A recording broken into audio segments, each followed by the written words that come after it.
ഇന്നത്തെ നമ്മുടെ ഉച്ചയൂണൊന്ന് കണ്ടാലോ? നമ്മൾ ഇന്ന് വളരെ പെട്ടെന്ന് ചെയ്തെടുക്കാം കേട്ടോ ജോലി. ശരിക്കും പറഞ്ഞാൽ കുഞ്ഞുള്ളത് കൊണ്ട് തന്നെ കുഞ്ഞ് ഉറങ്ങുമ്പോഴാണ് കേട്ടോ ഞാൻ ഇതൊക്കെ ചെയ്യുന്നത്. അപ്പോൾ നമ്മൾ കടുകും കറിവേപ്പിലയിട്ട് പൊട്ടിച്ചിട്ടുണ്ട്. അതിലേക്ക് പാവയ്ക്കയും സവോളയും കൂടി അരിഞ്ഞതും ഉപ്പും മഞ്ഞപ്പൊടിയും കൂടി ഒന്ന് മിക്സ് ചെയ്ത് നമ്മൾ വേവിക്കാൻ വേണ്ടി മൂടി വെക്കുക.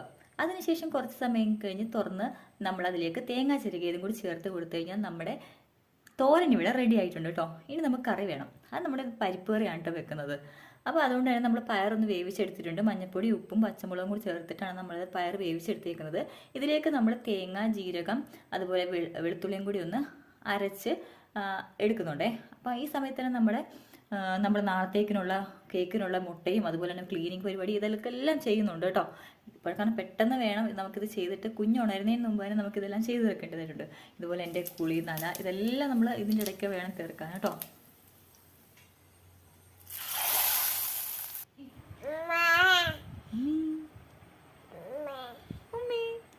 അപ്പം നമ്മുടെ കുഞ്ഞാവ് അന്നരത്തേക്കിന് ഉണർന്നിട്ടുണ്ടായിരുന്നു കേട്ടോ. ഇനി നമുക്ക് ഫുഡ് കഴിക്കാം. ഫുഡ് കഴിക്കാൻ വേണ്ടി നമ്മുടെ തോരനും പരിപ്പ് കറിയും ഒരു പപ്പടം കൂടി ആയപ്പം അൽഹംദുലില്ലാ എല്ലാം ഓക്കെ ആയിട്ടുണ്ട്. അപ്പം നിങ്ങളെല്ലാം ഉണ്ണ് കഴിച്ചല്ലോ അല്ലേ? അപ്പം മറ്റൊരു വീഡിയോ കാണാം. അതുവരേക്കും ടേക്ക് കെയർ, ബൈ.